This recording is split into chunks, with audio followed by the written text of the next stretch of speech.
Hey guys,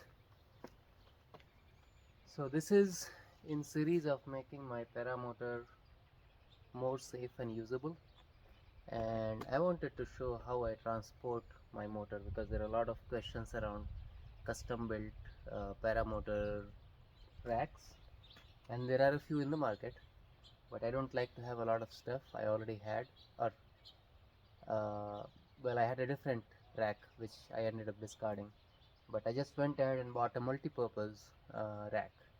This comes with a bike uh, stand. There is a hook that goes on top of it.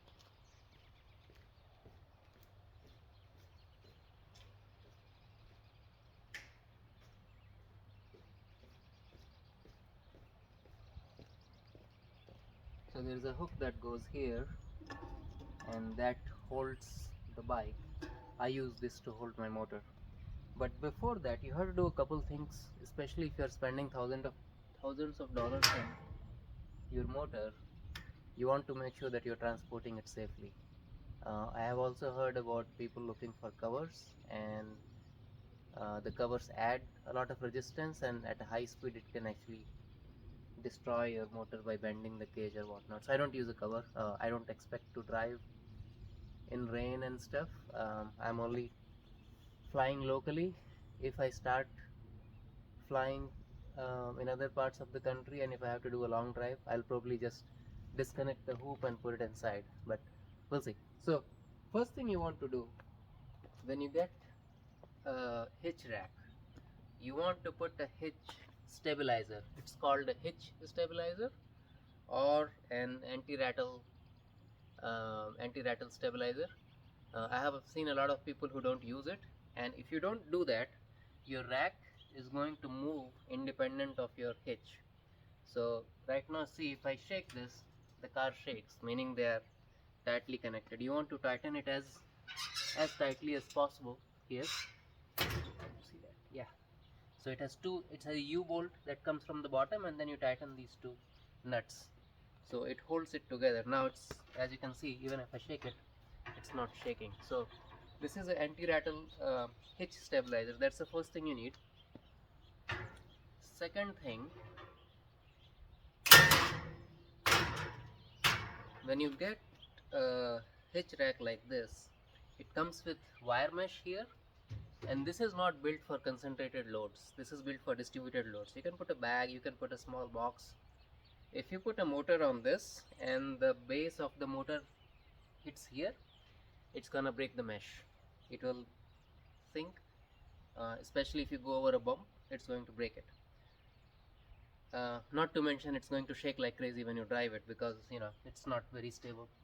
So the next thing you can do is put a board on it, and that's how I started. I put a board and I was trying to see if that will work. So let's do that. I had an old composite boards from my deck job, so I just took two boards and I'm gonna put this here and let's see what happens.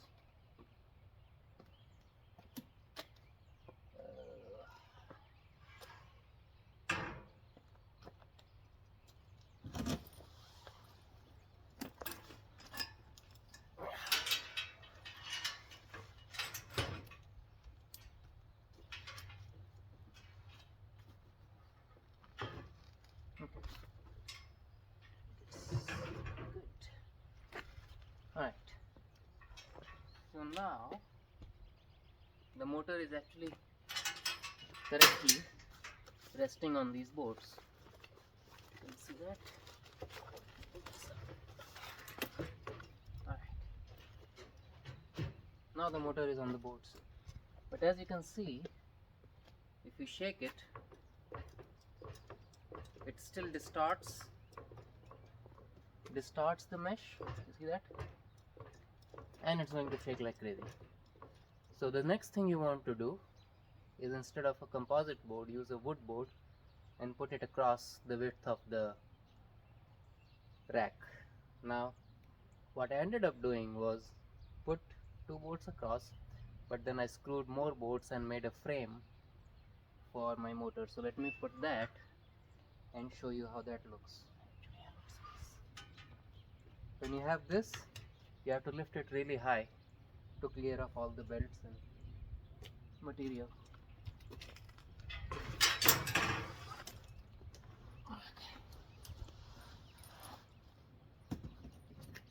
So I took a wood board, and I attached a frame, and I also added vertical slanted supports to prevent any movement. And that's the final product. So let me put it here.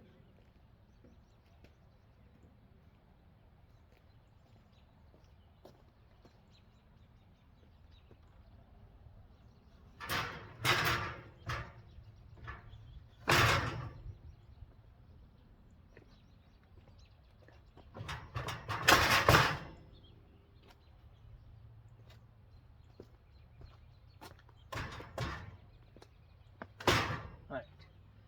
So quick geometry here. These two boards basically hold the weight, and they are across, and once I open the cage, the box, and lock it, it's going to lock and it's not going to move at all. Then I have this another board on top of the bottom, and that has a notch, and I have these two that not only keep them together and prevent them from sliding, but also hold the front of the base so it doesn't move. And finally, I have added these boards which prevent any sideways movement. So if you think about it, the notches will prevent your yaw movement, right? They will prevent it, especially considering that the weight is right over the support. The yaw is not going to have a lot of torque in it, so as long as your notches are there, it will prevent any movement. Now if it moves sideways, the axis of that movement is here, but the weight is up here, so that puts a lot of torque. So you cannot put anchor at the bottom, you have to have it at a height, and that's why I use these, so that way you get a better uh, leverage to hold them together. That's your roll, and then your pitch back and forward is controlled by this. This will prevent it from going back and forth. But what I also do is I put a strap here and connect it, so if I accelerate really hard, it's not going to fall back, and it provides an additional layer of safety in case of any of these fails. So let me put this again and show you how it works.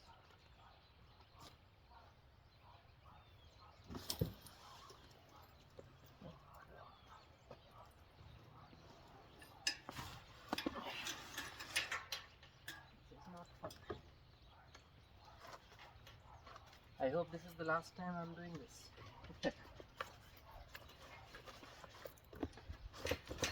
There. Now, up, the base is not in here. Then, now, if you look at it,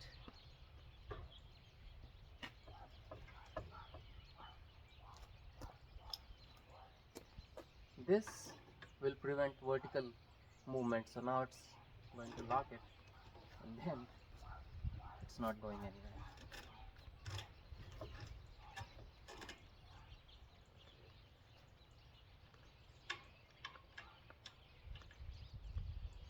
One thing still I haven't done is lock the cage. So let me lock the cage, that's still making some movement here.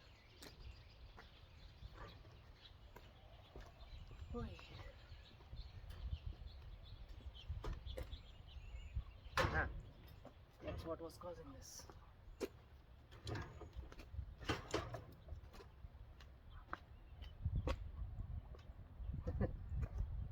I moved it too far. The first thing you do after putting the frame is you want to put the cage up and lock it.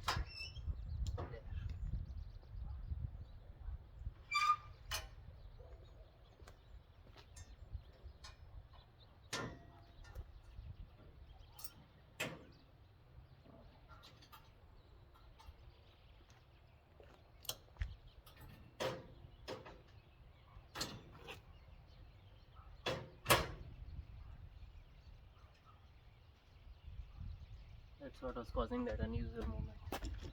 Now you can see the idea is anytime this thing shakes, I want the car to shake. That means they are connected together and it's not going to shake on its own. So as you can see, as I shake it now, back and forth is possible. So what I do is I pull it all the way, push it down and tighten it, and then I connect the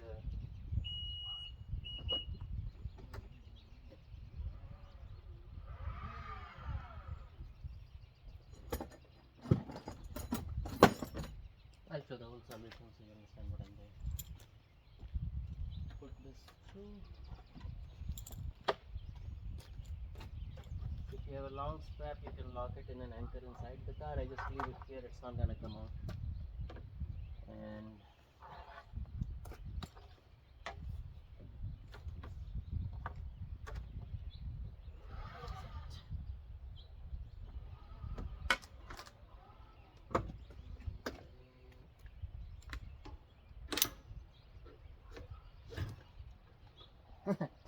no, it's not going anywhere.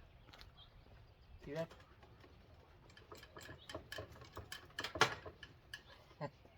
That's the idea. Once you do this, it's rock solid. The other benefit of doing this is if I remove the strap,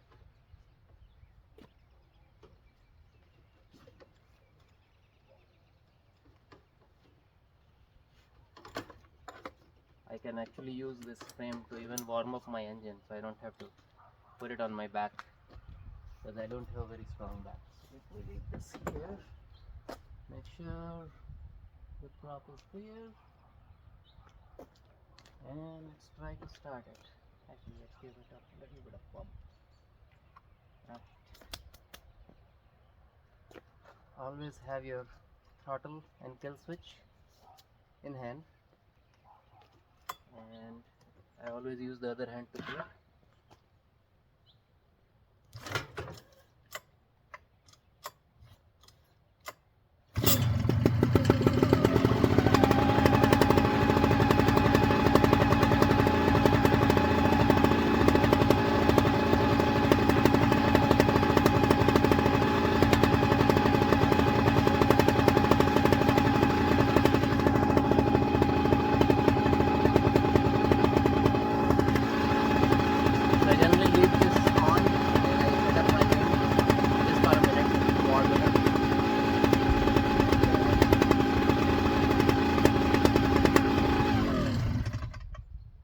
Okay, so that's my multi-purpose stand. It's pretty solid for moving and it's pretty solid for starting the motor. You always want to have the kill switch in the hand, but it works. So thank you for watching. At one point I almost built a cage, but I figured it was an overkill. Putting it on and off, I wanted it to be as easy. So at this point all I need to do is open my hitch, which I generally keep it folded, install the bike thing, open the cage, open the frame, put the wood frame, put the cage back on, and then put the motor and then lock everything. And there are no other straps or anything, so it makes it very quick for me. Alright, thanks for watching.